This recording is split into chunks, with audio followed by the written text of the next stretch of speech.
What is good, Cardano fam, ADA gang? We have lots of exciting updates to unpack today, so hit that subscribe, hit that like. Cardano ADA 24-hour trade volume surpasses 87 of the top 100 coins with over $3 billion, and multiple times today was actually surpassing BNB, which is ranked number 5, multiple times according to CoinGecko. So the trade volume is clearly very resilient. Over 250,000 posts on X mention Cardano ADA or SNEK this week, according to Radar. So again, proof of community, social dominance is very strong, not only for Cardano, but also the Cardano Native Tokens.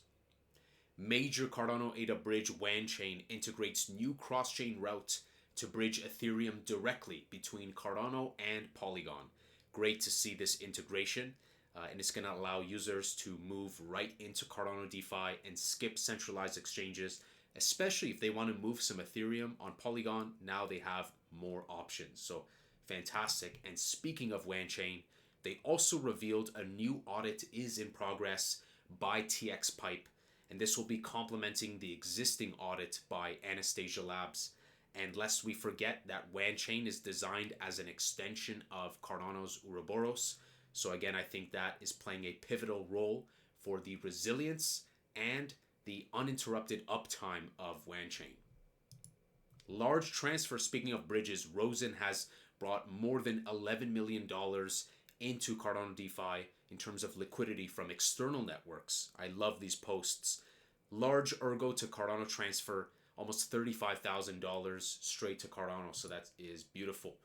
Cardano Foundation has a very long thread. We won't go into all the posts, but I highlighted some very interesting ones for this whole 2024 year. So kind of a recap. A big leap in financial transparency. We published our 2023 Financial Insights Report and published a sample of accounting transactions on-chain using Reeve. This move reflects our commitment to transparency and sets a new standard for organizations globally. And guys, I gotta say, I liked Rick's post today of all I want for Christmas is an alliance, a partnership between IOG, Cardano Foundation, Ergo. I just want them to get along, you know what I'm saying? And maybe it can't happen, but I think we're going to move forward anyways. And I'm happy that Cardano Foundation, both on their space and on their post, identified the UX UI inefficiencies in proposal submission for Catalyst. That's a verbatim quote. So I'm happy that they see that. I think the process for proposals will get smoother as we advance forward with Cardano. They unveiled Reeve, an initiative launching in Q2 2025. Reeve will enable organizations to transparently publish and verify financial information on-chain, driving trust and accountability in financial reporting. That was a good one.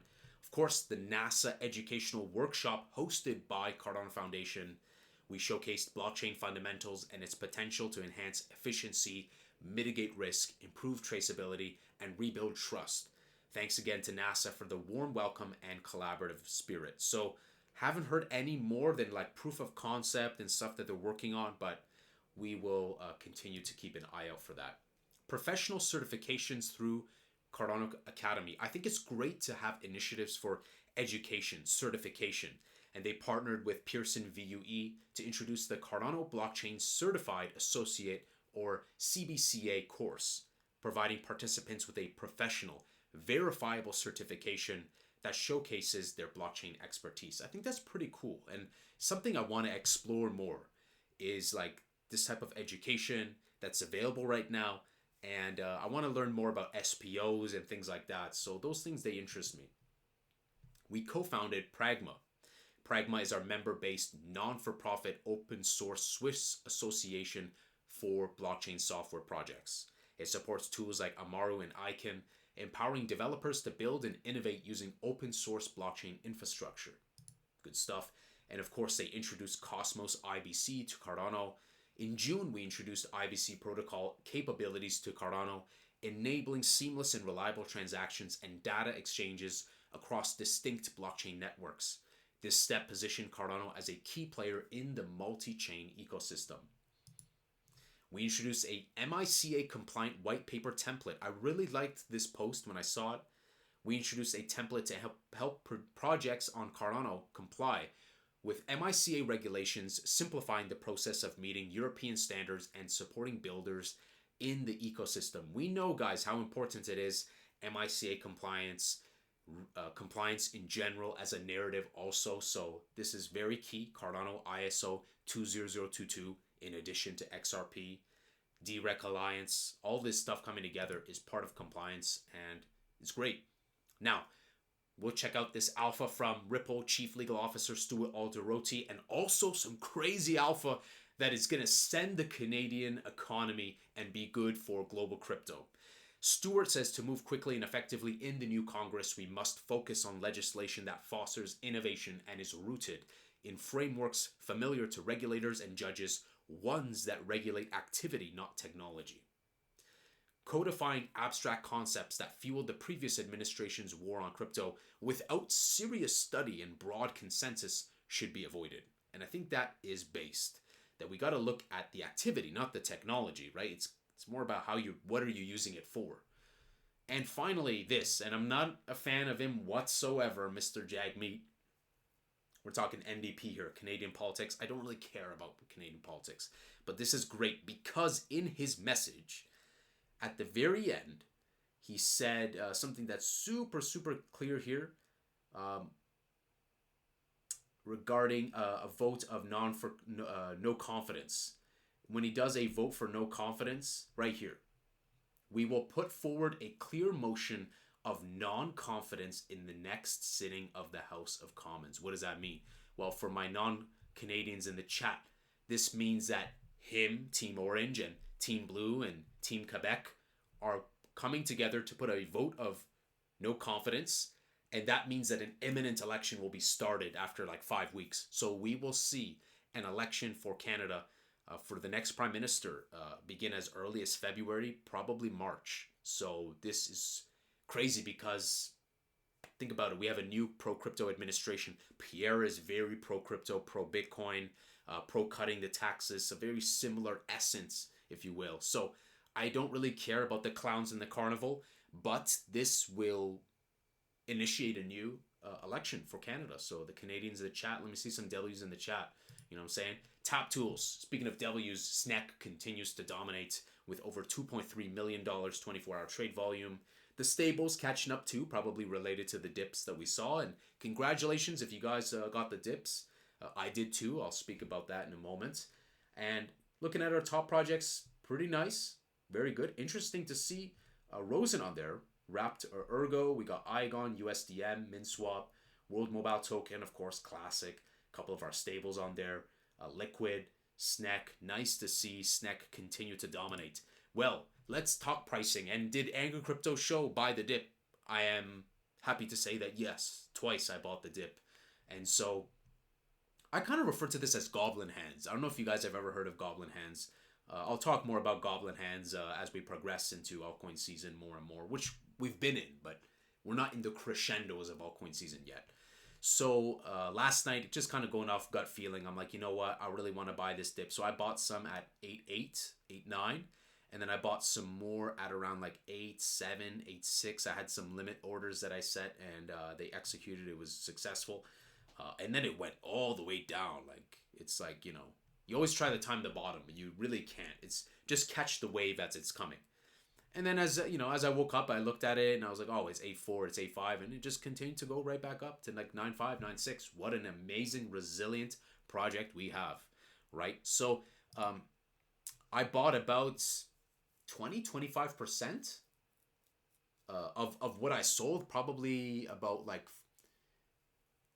so I bought back about 20 or 25% of what I had sold. So I got a decent chunk amount of my ADA, and that's already considering that ADA was still my biggest altcoin bag, and I've added now more to my altcoin bag. So did 2 big buys. Now my ADA holding is bigger. It's not as big as it was, but it's close. It's close. So it's still my number 1 altcoin holding, and those were my buys. So my first buy, we're looking at XRP here. That'd be nice. $2 ADA. It's gonna come. So I bought some here, pretty big buy here, and another big buy as we were tumbling down. I'll continue to watch, but I don't think, guys, we're gonna revisit those lows. We might, but Historically, if you look at the 2018 run and you look at the 2020 into 21 run, it's been kind of like this bearish tumble, and then when we go into like 22nd, 23rd, it starts to pump. And wow, coincidence? Is it coincidence on today, this morning, that we finally get this announcement? I don't think so. I don't think so. I think a lot of this is cyclical and narrative based, and it all kind of weaves together. So I think we might actually not see these prices again. I would be surprised if we came back down to like 76 cents, and I'll continue to buy more. And if I do, I'll let you guys know. But yeah, those are my last two buys. I did some pretty decent buys at 8.8, 8.7, around those levels. So let me know, did you guys buy the dip? Did you not buy the dip? And do you guys think that there's going to be more low negative volatility? I don't think so, but if there is, it's good to have some powder on the side, you know what I'm saying? Because like sometimes the dip comes, and if you have no fiat, like how are you gonna buy it? You know what I'm saying? So it's never a bad idea. It's never a bad idea to have some stables on the side for those moments, because that's a juicy dip. It's almost 25% pump, going just from 76 to almost $1 in a matter of hours. So what a resilient chart that we have. Let's take a quick look at Bitcoin dominance. We are looking at Bitcoin dominance that tried to go above 60% and it kind of rejected it. So yeah, this is actually looking pretty good, guys, right? Jerome Powell did his circus siesta.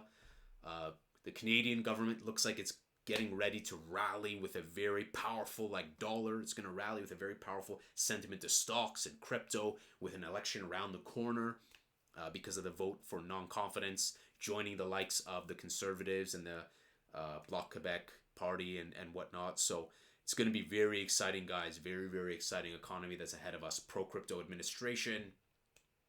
Wow, we are in for something stellar. So at a glance, again, guys, my biggest altcoin bag, ADA, then it's XRP, and then BTC.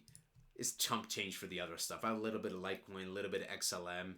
I have some Polkadot that I'm waiting to unstake, and I'm going to just market sell that or something. You know, I don't really believe in Polkadot. You know, I don't really believe in like Graph token or some of these other ones, and it takes forever. They take forever to unstake. When you try to unstake those ones, like you realize how good the UX is for ADA. Like ADA, the liquid staking, guys, is incredible. And seeing like RTB, shout out to RTB, hosting a massive 5-hour space, by the way. You can see that our ecosystem is bustling with culture. You see, the thing is, guys, Cardano, betting on Cardano in 2020, 2021, it was like Ethereum before Uniswap. It was like Ethereum before OpenSea. There was really not much. There were things going on, but now that we have like the SNEK and Sugar and Chad and Chips and Nike and all these other ones. Yes, Nike's a good pig. Yes, Chips is a good giraffe. Yes, Chad is a good Chad. Nike's a good SNEK. You know, Tap is a good tool. Mintern's a good intern. I really like Mintern. Let me know if you guys like Mintern. Mintern's a Chad. Cardano has a very strong community, and I'll make a video one day about Metcalfe's law, about the power of community and the power of that, of how it'll send us to insane levels. Yeah, we have a very beautiful future ahead of us. It might be rocky, you know what I'm saying? Like we might still come down to like the high 80s, but again, I'll be prepared to buy some more. And right now I'm just chilling, I'm watching. If we dip down and I go ahead and do some buys, I'll let you guys know. But yeah, it's very nice to see. So that's the TLDR of the news today. Pretty quiet day. Let me know if you guys bought the dip, and I'm excited. If we go down really, if we get some 70s, man, this is a Christmas gift. This is a gift. You know what I'm saying? There's always opportunity. And I know some people were like, oh man, you were scared, you did this. But like sometimes you get to do some goblin hands. And goblin hands is like buying back in at a lower price and accumulating more. Because if you can accumulate more to your bag, then wow, more power to you. You're just DCAing lower and lower and lower. But yeah, ultimately, still have faith in this project that it's going to perform very well. What are your price predictions, guys? I think that Cardano can definitely surpass its previous all-time high.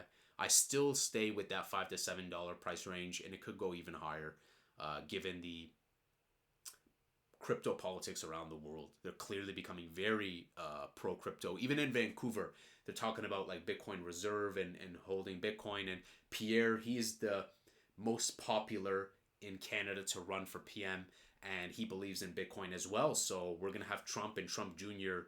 basically leading North America. We're going to have the Bitcoin renaissance. We're going to have the ultimate crypto administration earlier than we think, because if it wasn't for this tweet, guys, we would have been waiting for like an election towards the end of the year.